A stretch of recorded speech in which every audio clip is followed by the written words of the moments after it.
আজকেও লেটের খাতায় সিগনেচার করতে হবে। এভাবে চললে অফিস। দোষ তো তোমার, একবার ডেকে দিলে উঠে আবার গিয়ে ঘুমাও। কি করবো, এত সকালে ঘুম থেকে ওঠা যায় নাকি? তাহলে এক কাজ করো, অফিস টফিস বাদ দিয়ে বাসায় এসে ঘুমাও। আচ্ছা, আমি যে বাসায় থাকি না, তুমি সারাদিন একা একা কি করো? কি আর করি, টিভি দেখি, বই পড়ি। তোমার একটা চাকরি টাকরি হলে ভালো হতো, তাই না? না বাবা, চাকরি বাকরি অনেক বোরিং জিনিস, আমার একদম ভালো লাগে না। তো ঘরে বসে তো সেই বোরই হচ্ছে, তাই না? মানুষ নিজের মতো করে সময় কাটানোর জন্য একটা না একটা উপায় বের করে নেয়। আচ্ছা, তুমি পরকিয়া টরকিয়া করো না তো? মানে? ধরো বাসাটা ফাঁকা, সারাদিন একা।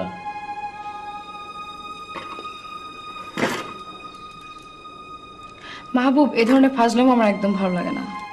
আচ্ছা বাবা, রেগে যাচ্ছ কেন? আমি একটু জোকস করলাম। এইসব বিষয় নিয়ে জোকস আমার ভালো লাগে না, আমি অভ্যস্ত না। আচ্ছা ঠিক আছে, সরি সরি সরি। খাও, আরে খাও না।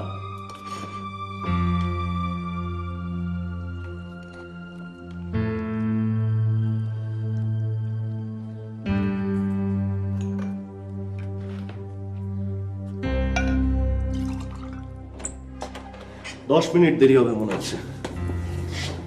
ফিরতে লেট করো না, শপিংয়ে যাও। Shopping? Okay, bye. By.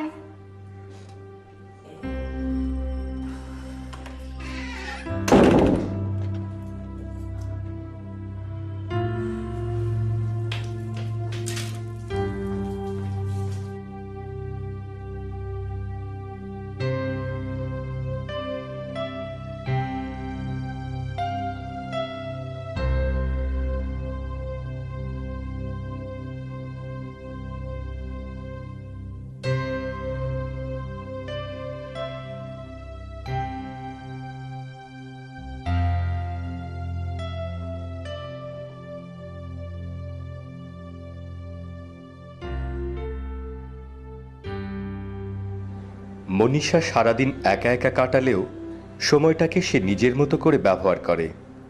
Binocular দিয়ে সে আশপাশের বিভিন্ন ফ্ল্যাটের লোকজনের সারাদিনের কাজকর্ম ফলো করে। এক এক ফ্ল্যাটে সে এক একটা গল্প জমে উঠতে দেখে। কোনো কোনো গল্প একদিনে শেষ হয়ে যায়, আবার কোনো গল্প ধারাবাহিক। যেমন উল্টো দিকের তিনতলার বাম পাশের ফ্ল্যাটের দম্পতির মধ্যে আজ 3 দিন ধরে কথা বলা বলি বন্ধ। কি নিয়ে ঝগড়া বেঁধেছে বায়োনোকুলারের কল্যাণে তাও জানে মনীষা। আবার ওপাশের বিল্ডিংয়ের দোতলায় কাজের মেয়েটাকে পেটায় দজ্জাল এক মহিলা। তার স্বামী কাস্টমসে চাকরি করে, ফলে বাসায় আসবাবপত্র ঠাসা।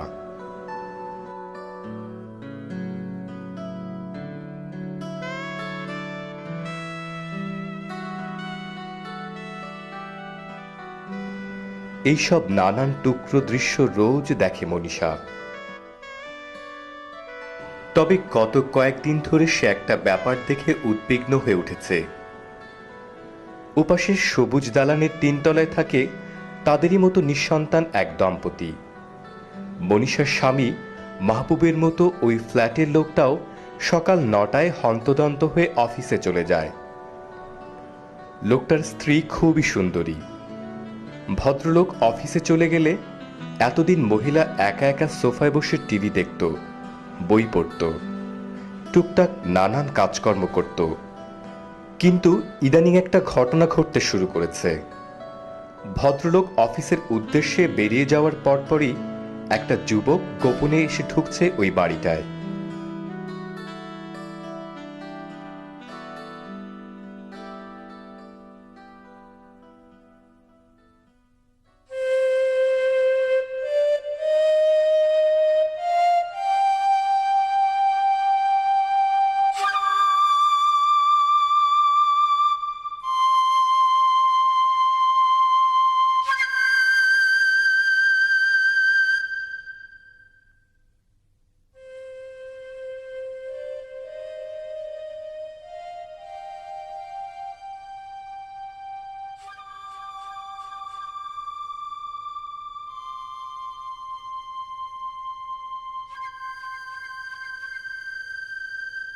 যুবক এসে আস্তে করে টোকা দেয় দরজায়। সুন্দরী স্ত্রী দরজা খুলে দেয়।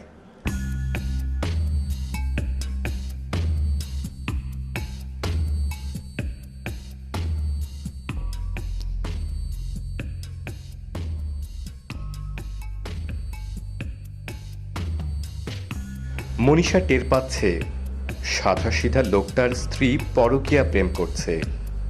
মনীষার কাছে কাজটাকে খুব অন্যায় মনে হয়, মনে হয় একটা বিরাট প্রতারণা।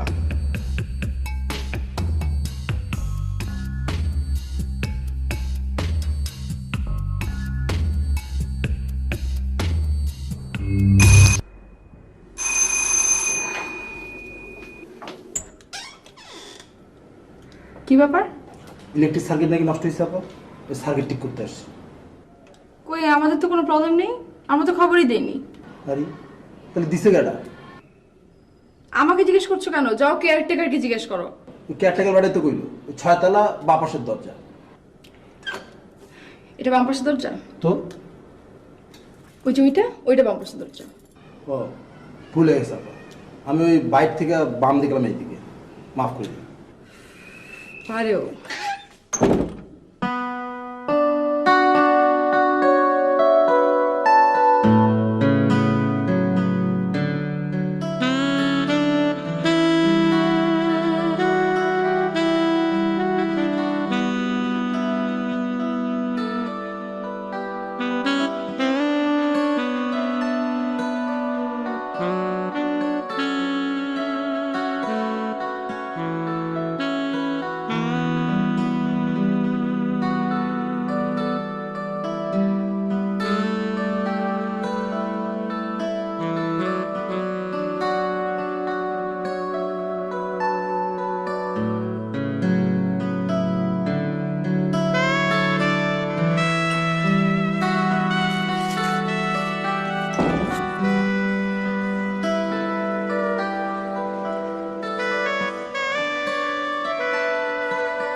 কাকে চাই?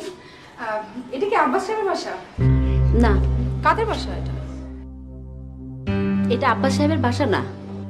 ও, ঠিকানা তো এটাই আছে, 99/3 আর ফ্ল্যাট নাম্বার 3/A না এটা? হুম, ঠিকানা তো ঠিকই আছে।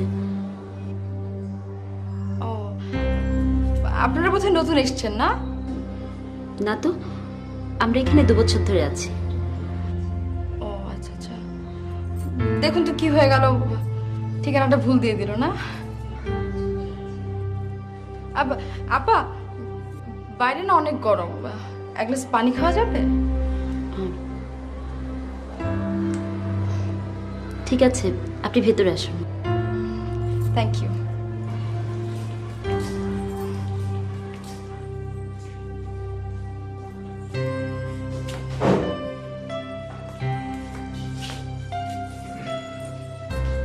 এখানে একটু বসি।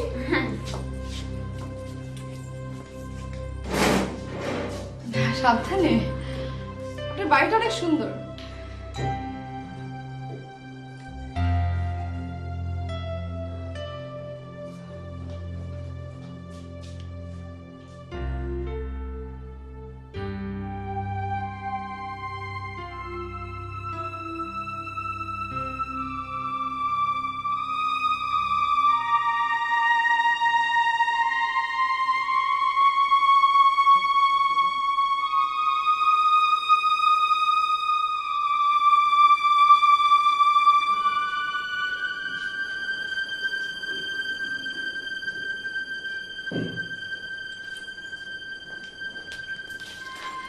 Thank you.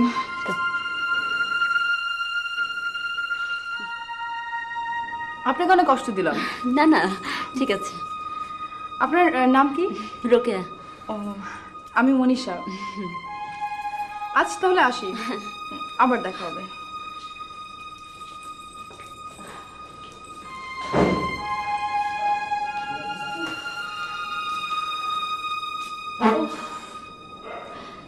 কি যে ভয় পেয়েছিলাম।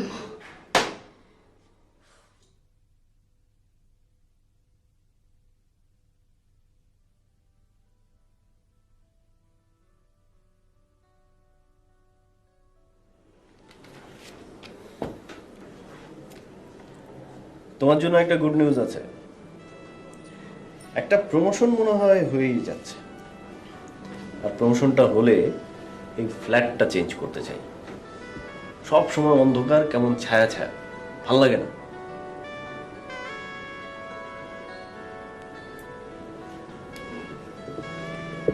মাহবুব, মানুষ প্রতারণা কেন করে? কে কার সঙ্গে প্রতারণা করবে? এমনি জিজ্ঞেস করলাম। কি ব্যাপার, বাজারে কি পচা আপেল মাছ এই সমস্ত ধরে দিয়েছে?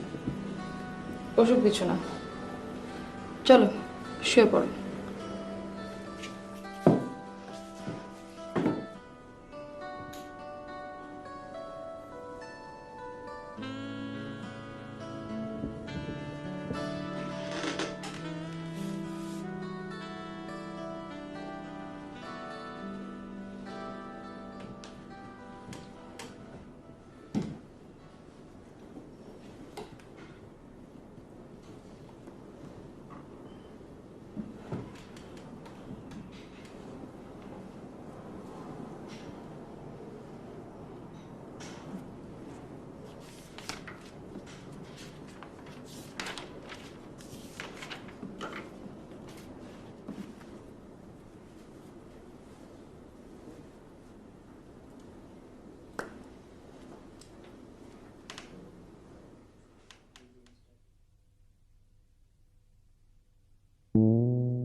এই যে মিস্টার ভোলা ভালা, খুব তো হন্তদন্ত হয়ে রোজ অফিসে ছোটেন।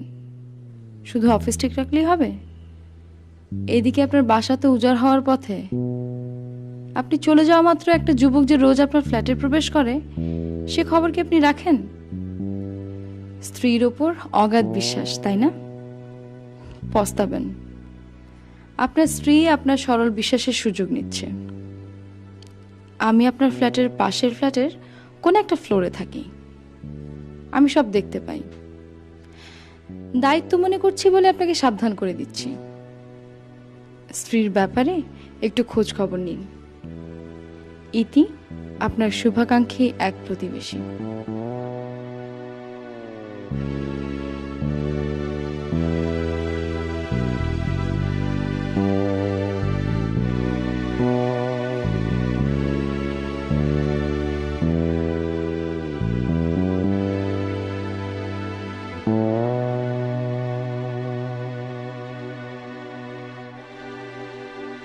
মনীষা খুব যত্ন করে চিঠিটা লেখে।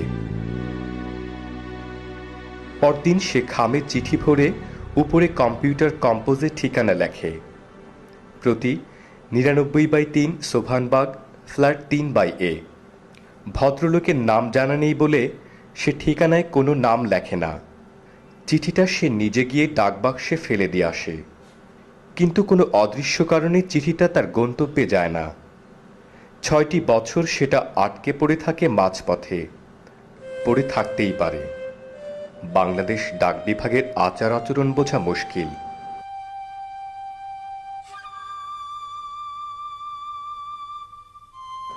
দীর্ঘ 6 বছর পর চিঠিটি আবার সচল হয়। 99/3 নম্বর সবুজ রঙের বিল্ডিংয়ের 3 তলার 3/A নম্বর ফ্ল্যাটে এসে পৌঁছে চিঠিটি।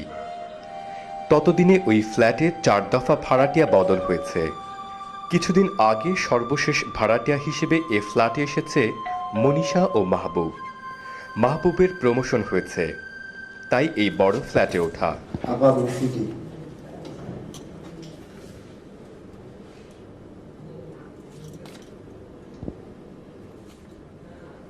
ঠিক আছে,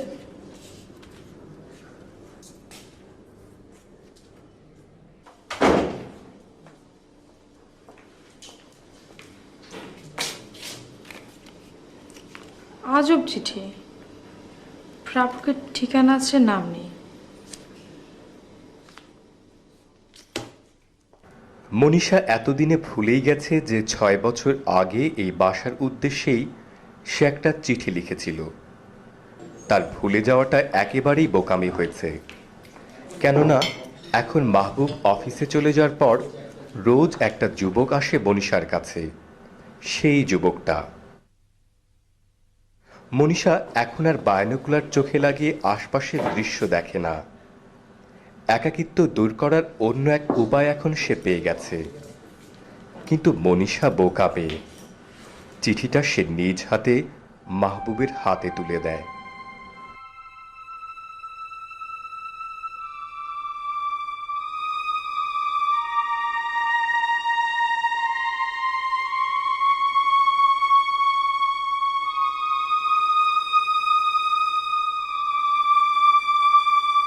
আমি যে বাসায় থাকি না, তুমি সারাদিন একা একা কি করো? কি আর করি, টিভি দেখি, বই পড়ি। আচ্ছা, তুমি পরকীয়া করো না? মানে না, ধরো বাসাটা ফাঁকা, সারাদিন একা।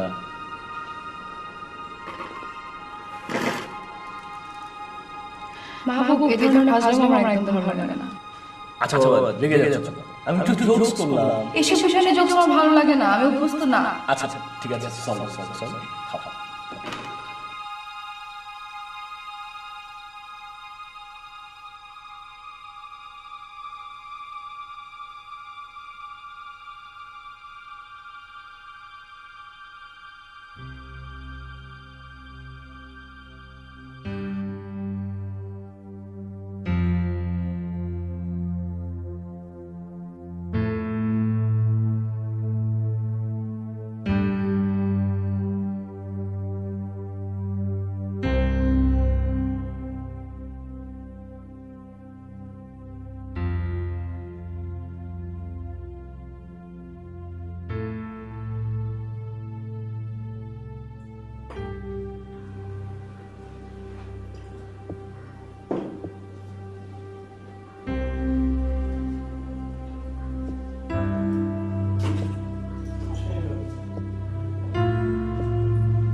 শোনো, আজকে তাঁতের বাইরে চলে এসো, কিন্তু শপিং এ যাবো। বাই।